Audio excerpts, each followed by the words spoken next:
Is this on? Is this on? Can you hear us? Hello? Good morning. Good morning. So that was Sloan. I don't know. We're talking about wanting to hear live music and really needing that kind of moshy, dancey connection.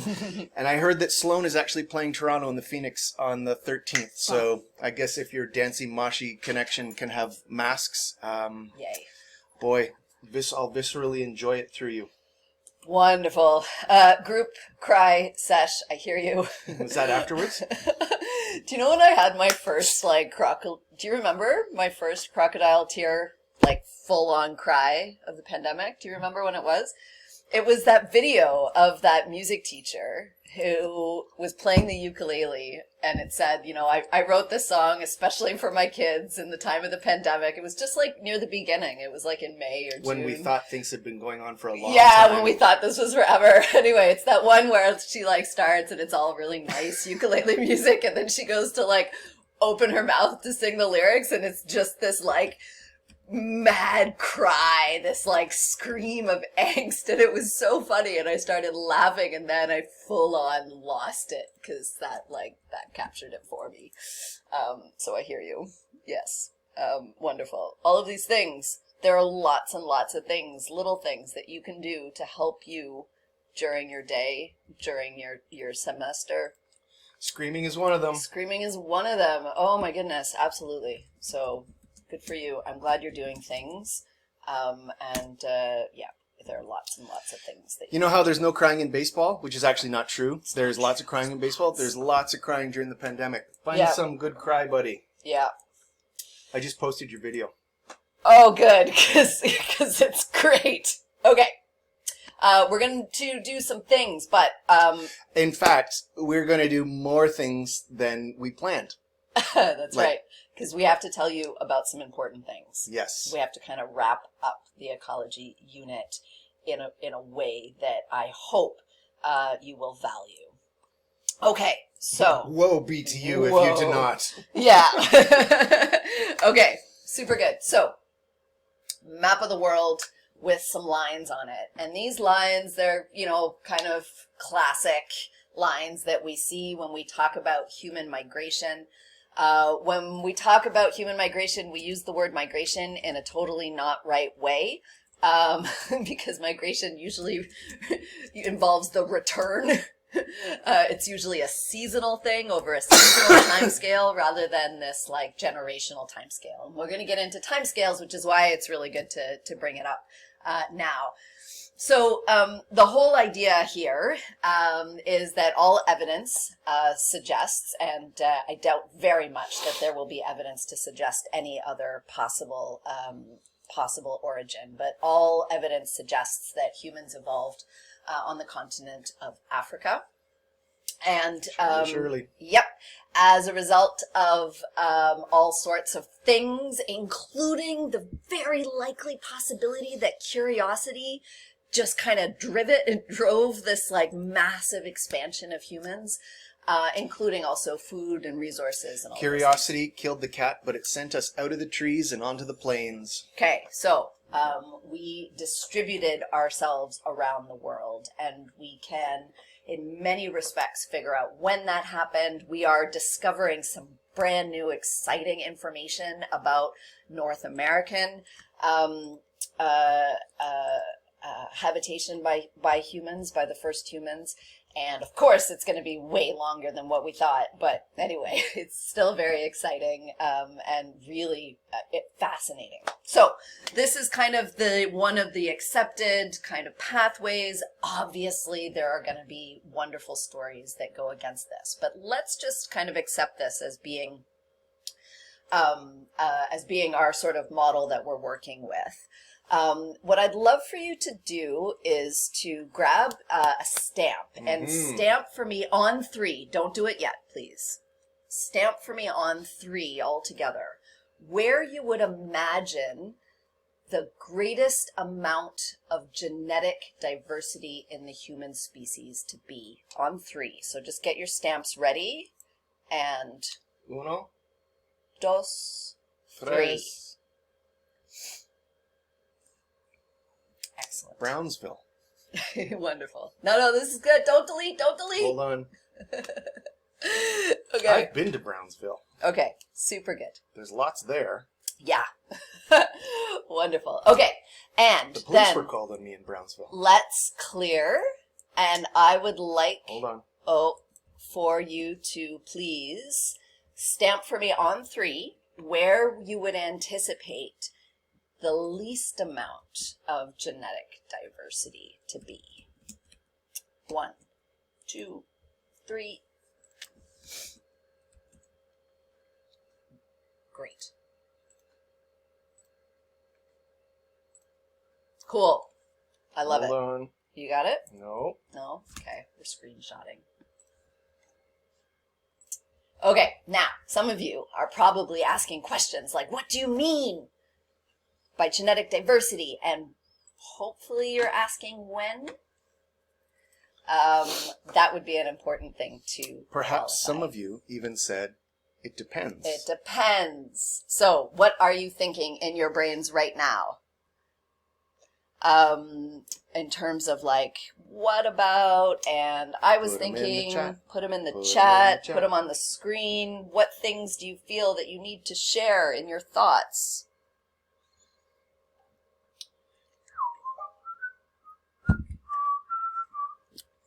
No thoughts. It's early. It's early. Does it feel different talking about genetic diversity about humans? Are we like more unsure about what to say? It can feel that way. It's totally fine. There's some ideas here. The more isolated places would have less genetic diversity. Good. Low genetic diversity in isolated communities. Sure. If it's now, Yeah. the most genetic diversity would be in colonized places. Yeah. Okay. Super LOL, good. yes, Yes. it does feel weird. Yeah. Now, one of the neat things that you're going to learn, if you haven't already in high school, in genetics courses in the future, if you take them, and that you can carry with you even if you don't, is that most measures of genetic diversity are of non-coding, non-structural, anonymous diversity. Totally. All that it's measuring is amount of small changes. Yeah, it's weird to try to understand and analyze our own species. And in so many cases, the human species is kind of an exception to stuff. But what I want to do is I want to connect us back. Because if we accept, and I hope we all do, because if we don't, then yeah, we gotta rethink some things. But if we accept that the human species is endemic to Africa, it evolved in Africa, and then dispersed, let's not say migrate, but dispersed, then you would anticipate that the highest amount of genetic variation would still be in Africa, and you would be right. So, and there's some of you in the chat that have been talking about the time, yeah, that element of time being critical to that, and you are bang on the money. Right. So, as though dispersal occurred from Africa out into Asia and to Europe, and then of course into North America and down to Australia, we notice that genetic diversity of the population, so that is of the indigenous or founding populations, right, decreases as you go closer, or sort of closer and closer to the southern tips of those reaches. What is the mechanism by which that genetic diversity is reducing, right? Thinking about our evolutionary mechanisms, natural selection, bottleneck, founder effect. Back to that first genetic topic, drift. that first topic test. Which one is likely driving this decrease in genetic variation if we talk about it in the context of dispersal over generations? Put it in the chat. Put it in the chat. Put it somewhere on the screen. Yeah. Okay. Any other thoughts?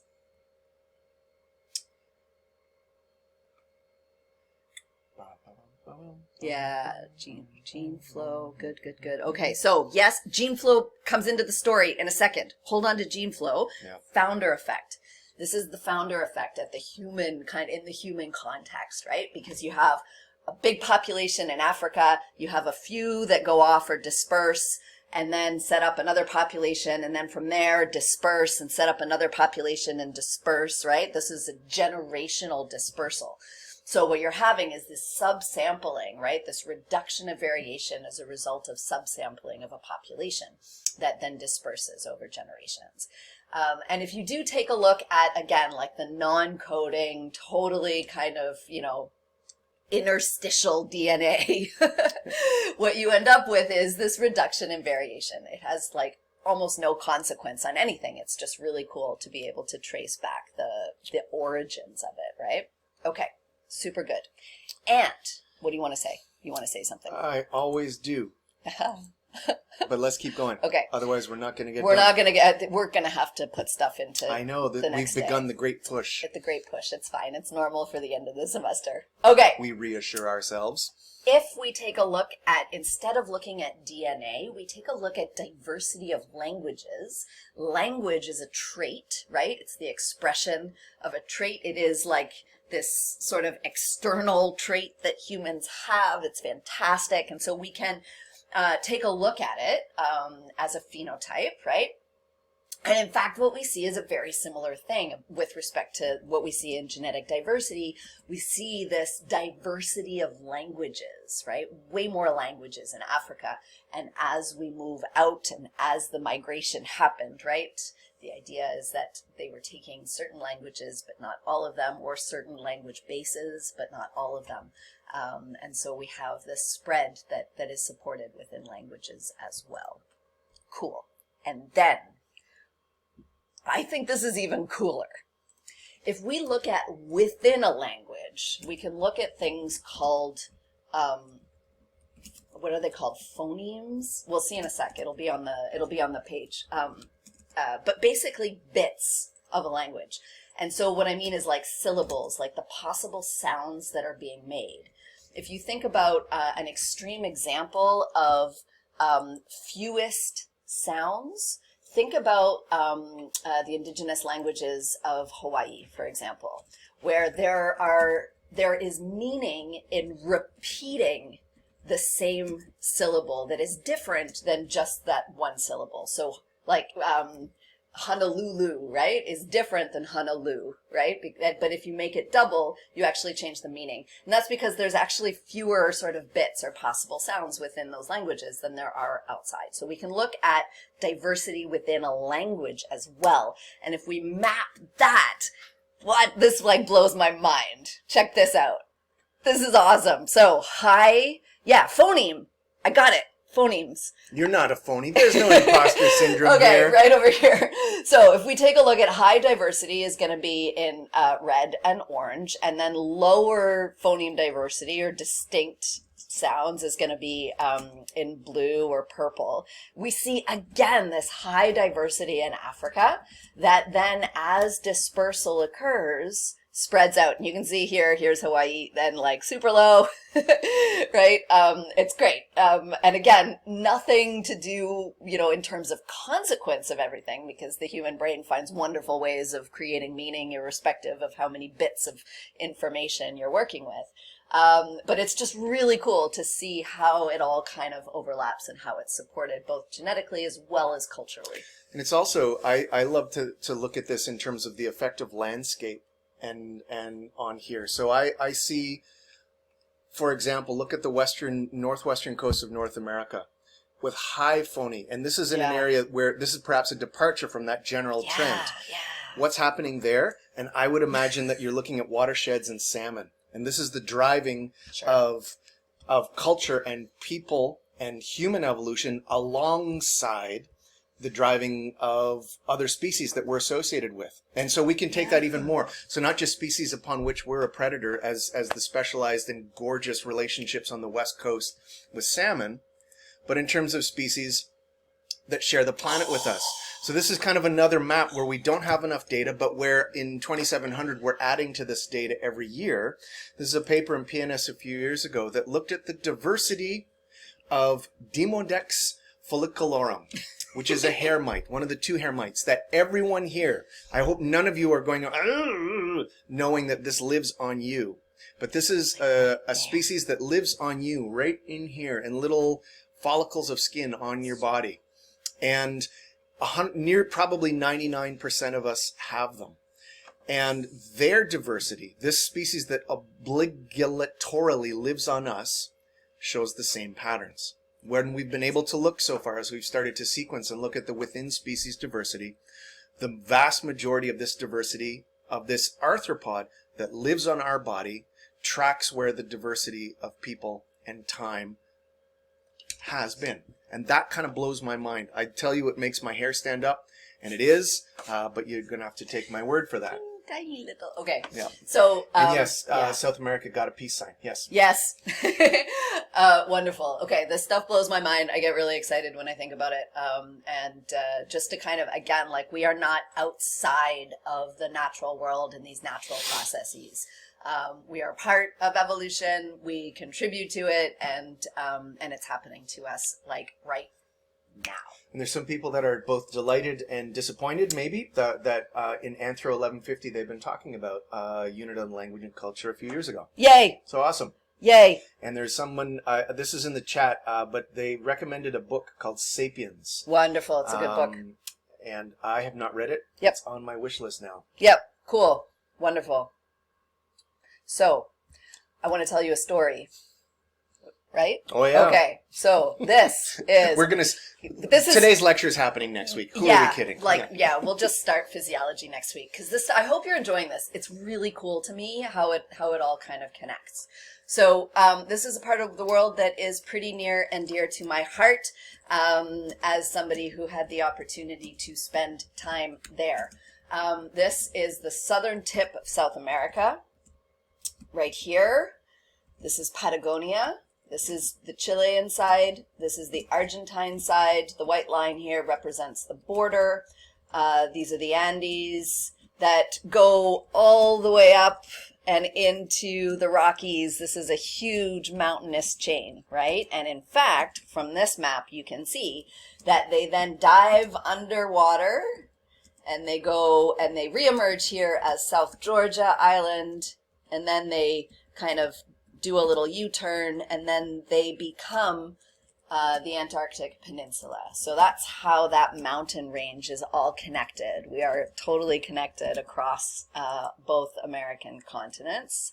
And the reason why there's this kind of tongue push is because there's a plate that's kind of pushing it and dragging the southern tip of South America and the northern tip of Antarctica, kind of dragging it along with it. So you can see that kind of drag effect, right, in those little curly Q endings.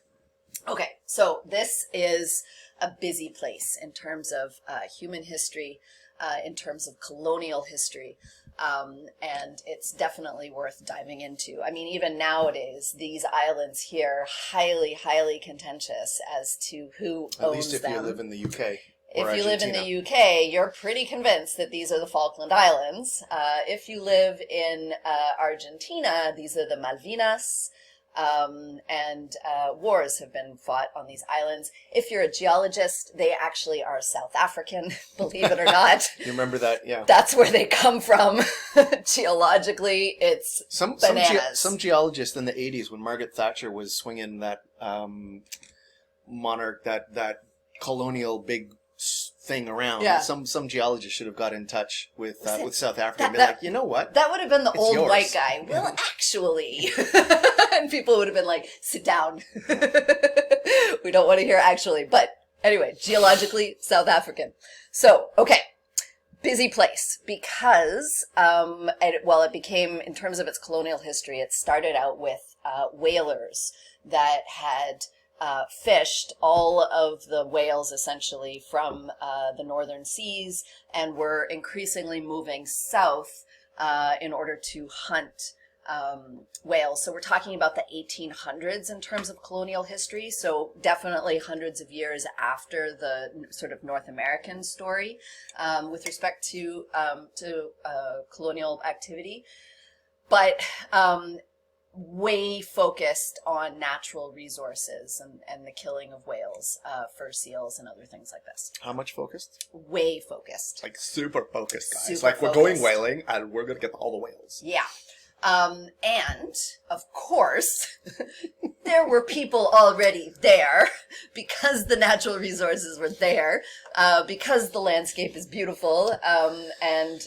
So the two peoples that I would like to introduce you to were indigenous groups that were sort of the last to arrive, right? This is the southern tip of South America. This is like the most recent habitation by an indigenous group within our understanding of time. Because you have walked a long way from the Bering Strait. That's right. So just to kind of dive in, this is Tierra del Fuego, the land of fire. It was named by explorers from Europe because as they were sailing through the Beagle Channel, which is right here, here is a passage from one side to the other.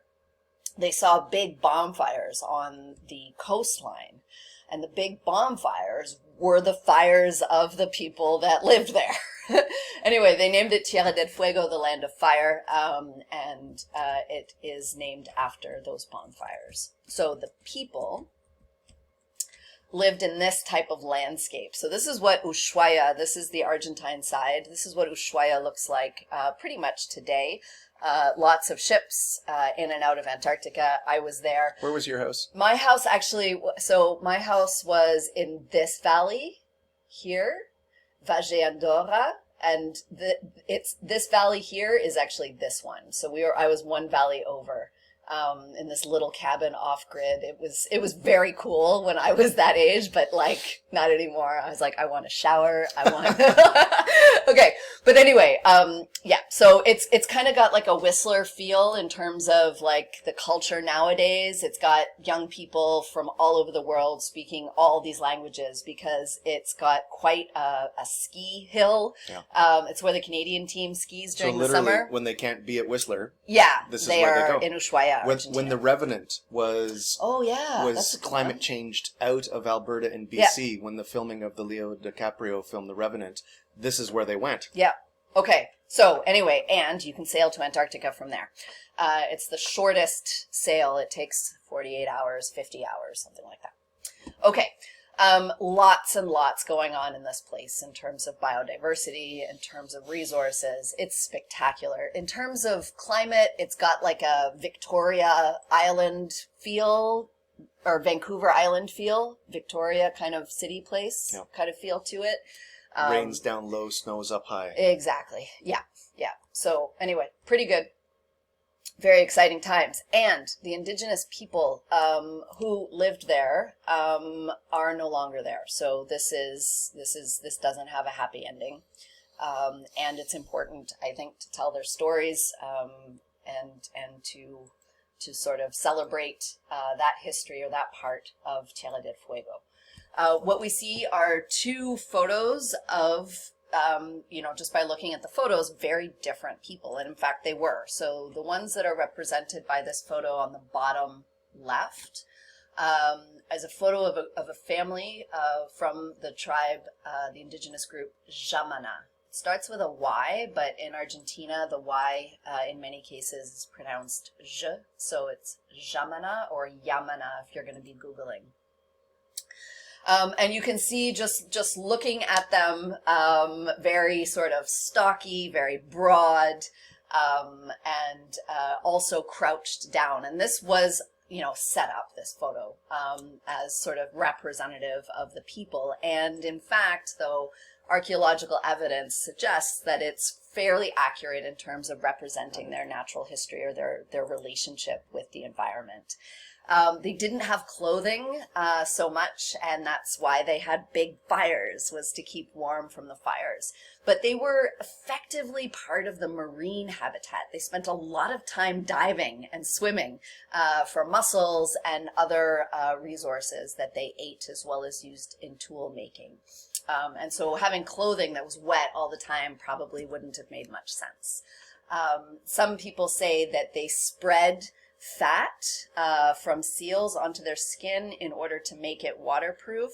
But it may very well have been that that was done not intentionally, but just as a byproduct of eating a rather fatty diet of whale and sea lions. They didn't hunt whale, but any whales that came up on the beach were used. Whereas, so this group, the Gemina, were on these islands here along the Beagle Channel, but very, very coastal and around Navarino and a few other islands. Whereas this group here, now the Gemina called them las onas, and onas means the others. And that's kind of a common thing, right? So you have your group, usually called the people, and then the other people are like the others, right? But they called themselves the Selknam, and they were plains people that lived in what we consider to be like Patagonian steppe, right? So these open plains, like really flat. It's incredible. I spent quite a few times driving like to Buenos Aires or something, and like it's so mind-numbingly flat. And then anyway, so they lived on the plains, and they were plains people, very tall, right? Much taller than the Gemina. And the Gemina spent a lot of time crouched in order to keep their bodies warm, right? The Selknam wore clothing, mostly because they had access to furs from one terrestrial animal that was big enough, and that was the guanaco. And a guanaco is a llama. Otherwise, there weren't any other kind of large mammals. It was just the guanaco. And so they specialized on a food web and an ecology web with the guanaco. So they wore clothes. They wore these furs in order to keep warm. They were very tall, very, very sort of thin-faced, and very different looking. And just as we're talking about, so again, linking all of these things, you can imagine, and even right now you can apply these terms. These are very different niches, right? These are people living in functionally pretty close to being the same spot. Yeah. That are not competing for resources. Not at all. So thank you. That was the point. Yes. Yeah. So niche partitioning of people, right, to limit competition, right? And going back to that genetic diversity, right? And this is why it's really important to make the point, because these two people are genetically more similar than any other group, right? But look at them. They are very different looking people with very little genetic difference. They literally live on one side of the mountain from each other, right? So the founder effect, if it works, right, means that probably, although, I mean, they could have come along the coast. So either the Selknam come, as a founder effect from the Gemina, or the Gemina come as a founder effect from the Selknam, that kind of an idea. There were other tribes there. So certainly there's, nuance there that's important. But like, literally neighbors genetically, and very, very different as a result of their niche and of their culture and the way that they interacted with their environment, which for me is like mind-blowing and wonderful. Now, I'll tell you the Selknam story because it's both stories are horrible. The Selknam in particular were targeted as it was a targeted genocide by colonizers. And the very last of the populations were intentionally killed in a mass poisoning in order to take over their lands, in order to sheep farm and other things. It's not cool. If that is of interest to you, though, and you want to learn about that, there are lots of historical documents and records that outline the last groups of the Selknam. The Gemina, similarly horrible, although less targeted. I don't even know. Doesn't matter. Similarly horrible.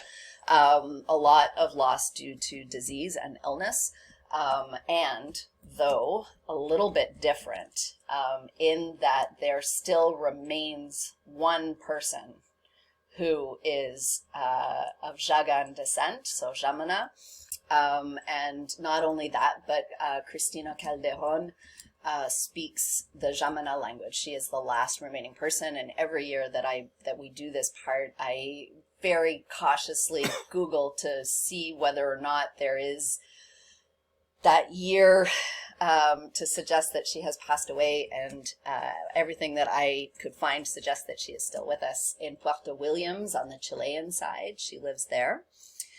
So she speaks Gemina. She's the last one. Her sister died in 2005. They were the last two to speak the language. There are still lots of people of Gemina descent, although she is considered to be the last one. They say she says they say full-blooded. Again, you know, there are all sorts of problems with that, but she's the last one to speak the language, and I think that that's probably the most important distinction. But she has written a book. There she is with her family. She has written a book called I Want to Tell You a Story, and there are wonderful stories that have been translated into both Spanish and English. If you are at all interested in, she wrote it with her sister, and they are beautiful stories about the land of Tierra del Fuego. So when you get the PDF of this lecture later on, you can click on both of those. I just put a link to the article. The woman in the middle of that trio is her granddaughter, and there's a link to an article that she wrote about her granddaughter and about how she considers her grandmother to be the last of her generation, but not the last. So not the last, yeah. Cool. Yeah, which Good. I think is important for all of that. Yep. Family going forward. Yep. Amazing. And if this is interesting to you, The evolution of humans, the interactions, the reason why colonial history happened from Europe outwards, why it evolved there, how it affected the indigenous people, the technology, all of these things. If you've liked how we've talked about the role of latitude and other abiotic factors that feature with latitude, Yep. You'll love the chapter on longitude here. Yeah, because humans are different. It's a longitude story, right? Which is kind of amazing. Yeah, so check out this book. It's old. Certainly it could be revised in the context of things that we have been rapidly learning. So and it's a start. It's a start. Yeah. It's a pretty darn good start. Holds. There's copies in the library. Yeah. This also has a link that you'll get to later on to where you can buy it on Amazon. And Yep. if you're... I'm sure you could find a PDF online. Yeah. Okay, cool. So 5 past, let's start today. No. Let's just remind you that we are going to be moving on to physiology, but we wanted to tell you that. And in the same way that we are not leaving our own species behind as we talk about evolution, ecology, and physiology, because we're going to talk about our own species as we have in each one of these sections. Yep. We're not leaving behind our own species as we talk about these examples, and we're not going to leave behind these segments as we enter into the physiology portion. We're going to retain. We're going to retain and it. drag along. That's right. Niche and tree thinking. Yeah. All of these things that we've enjoyed sharing with you. Yeah. I hope you've enjoyed sharing with us. Good. And we felt it important to show you how we might super uncomfortably apply these things to humans, to the human species. So we thought that that would be important to go through that, and recognizing that, yeah, it's pretty uncomfortable to talk about it when we're talking about people. And uncomfortableness is okay. Yeah. Because it means you're probably learning. I learned a lot. I did too. Yeah, and the Demodex thing was awesome. I love the Demodex thing. I maybe I said it in passing, but one of the things that we've been doing for the past 3 or 4 offerings of Zoology 2700 is having students sleep overnight with strips of tape on their face to sample and collect their Demodex, and then we photograph them and sequence them and add to that last global story of diversity. Mm-hmm. It's kind of fun. Yep. Okay, so physiology. Which is amazing. And oh my God, so like we have been so excited because a lot of the things that we talk about in this unit have been in the news. In the news lately. So it's going to be great. We're collecting all sorts of things and updating and getting it all ready. Yeah, so we're just going to like jam it in. We're going to add it in. So physiology, what is it? I have a degree, I have a PhD in it. I don't know. You're getting into it quite a lot these No, days. I'm getting back into it. My master's was that's right. as an ecological physiologist. Mine too. With amphibians. Birds. And we're going to talk about amphibians. Oh, finally. Okay. Wood frogs. So wood frogs. physiology is like all of the things, but I think the thing that really defines physiology is the scale. So the idea is that it's within organism processes. All of the things that happen within your body or within an organism is physiology. How it, thrives and survives, all of those things, cellular type of things, organ things, all of that is physiology, and that's it. It's super kind of interesting because ecology is pretty easy to define, evolution also, but like physiology is just like everything inside your body is physiology. Yeah. Yeah. And right? it has triggers that are abiotic triggers and biotic triggers. Very good. Okay. Cool. So, we'll ask you a few questions. So, but we're gonna kind of zoom out. And well, because we want to make sure that we kind of couch it within the context of the climate crisis, because that's what we're going to be focusing on for this unit is the climate crisis. Who are we kidding? You're going to be focusing on it for the rest of your lives. Yeah. The rest of our lives as well. And I'm sorry. Okay. Greatest change in average temperature. Where on the planet do you anticipate the greatest change in average temperatures to be? And if you want in the chat, why? If we're going to slow it down, that means I can do like a whole blah, blah, blah thing about Antarctica and the Arctic. Okay. Wonderful. We were never ever said slowing down. All we've said is like, oh my God. There's so much to share with you about the awesomeness I know, of but the if world. we're going to do a blah, blah, blah about Antarctica, then park it because we're going to do a blah, blah, blah about elevation. Oh, yeah, this is good. Actually, that totally tracks. Okay, super good. I love this. Well done. Interested in the thoughts about the Azores. Yes. Okay, brilliant. Yes. So largely what we're seeing is, you're totally right, Arctic and Antarctic, greatest temperature changes. Certainly in terms of how quickly, Arctic first, then Antarctic. Yep. Some thoughts in the chat. Permafrost no longer permanent. Greater temperature fluctuations over land than over water. Yeah. Which is true. That's right. So in the context of the climate crisis, we can be concerned for so many different reasons, right? Clearly, there's an important human aspect to all of this, including disparity in who gets affected by the climate crisis. Absolute injustices along socioeconomic lines, racial lines, and all of those things. And hopefully you're learning about that in other courses, or you're reading about it because it is important. We're going to stick to number one, the biological effects, and kind of look at it from a non-human perspective. But we will, because it's important, introduce humans into it every once in a while in order to kind of make sure that you can make those connections to what's going on in our populations. So, yes. So we're going to focus on the biological effects, not at all to increase its importance, but rather just because this is a biology class. So definitely follow up on the other things. Okay, so online and in class, we're going to be focusing on key variables in the Arctic. We're going to zoom in on the Arctic as being sort of our case study. We're going to talk about Arctic plants and animals, past and present, which is going to be cool. And we're going to think about it in the context of a rapidly warming ecosystem. So imagine the ecosystem like rapid warming goes up to 8 degrees warmer. Okay.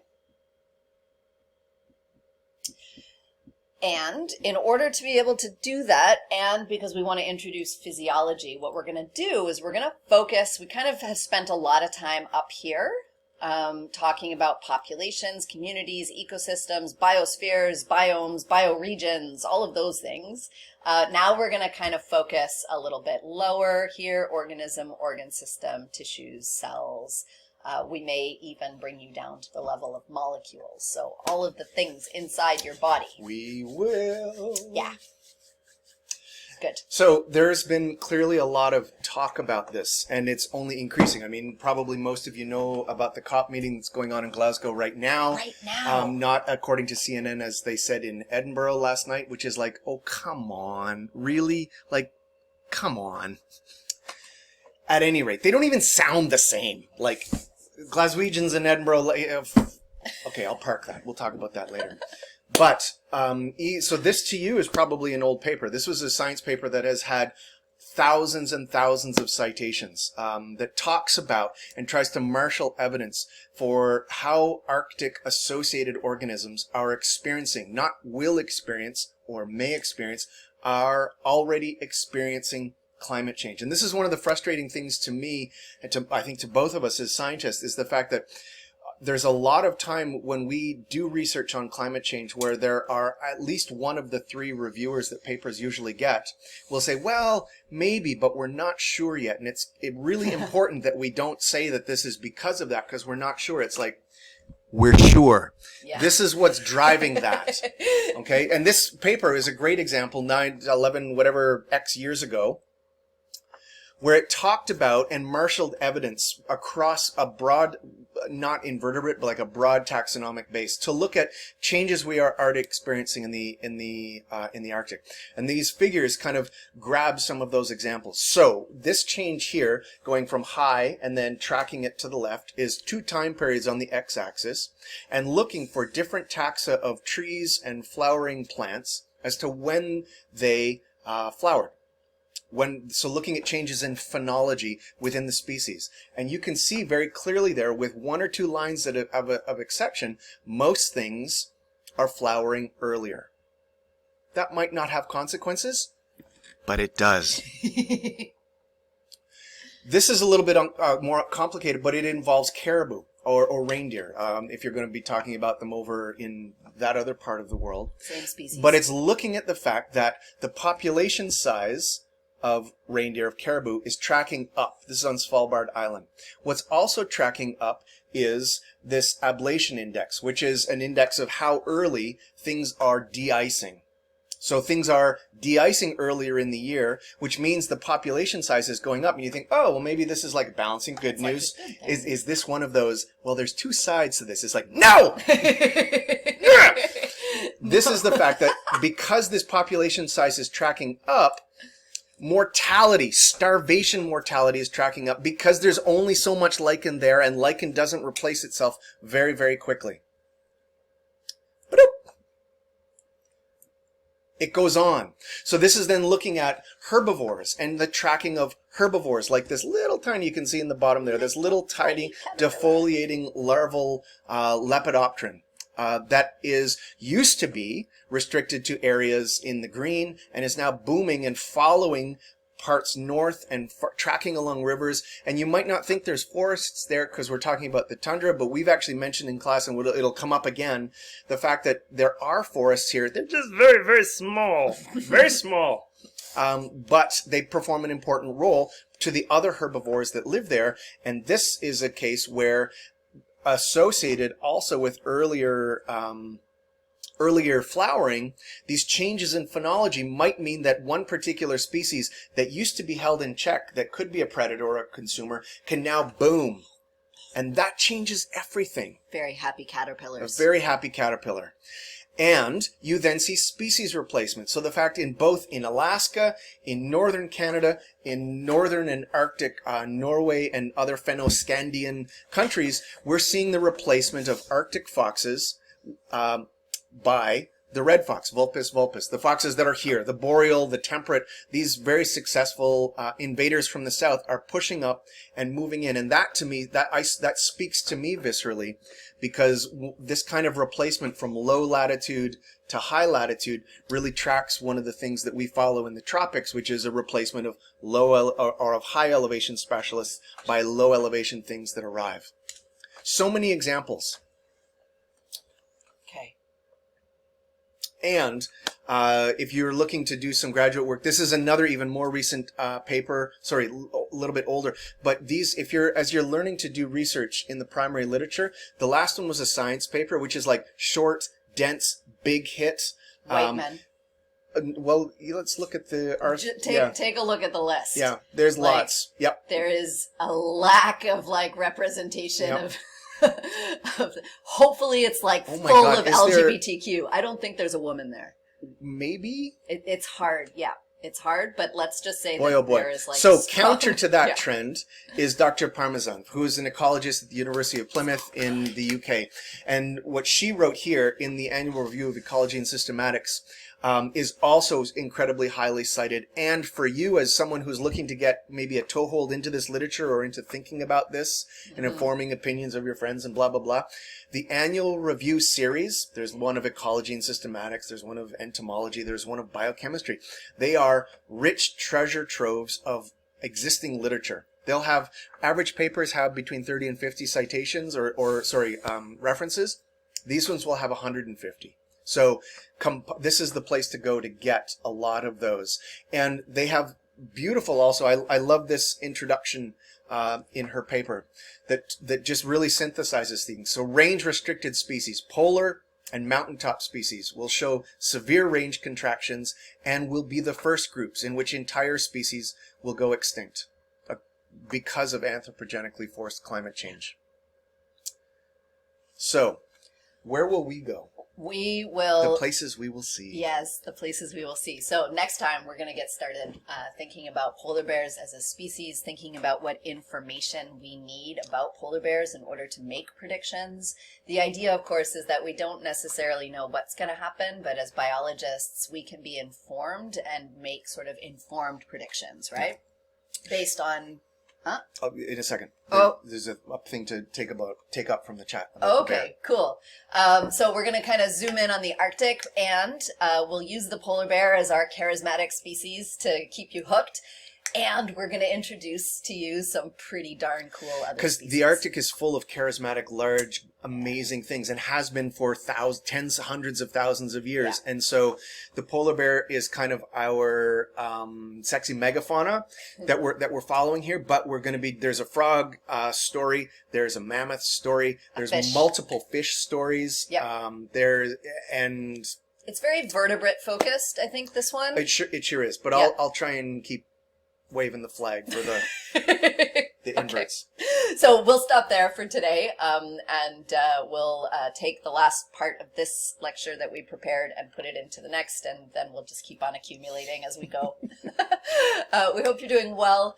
This time of year is difficult, and as it gets darker and darker, it can become more and more challenging. So get outside if you can, breathe some fresh air. Yeah, it is currently, if you're in the greater Guelph area, it is currently sunny and blue skied out there. So this is the best parts of November. So get outside there and enjoy it. And then come back in later on. Or stick around with us because we're going to turn off, breathe. And wish you all a happy day.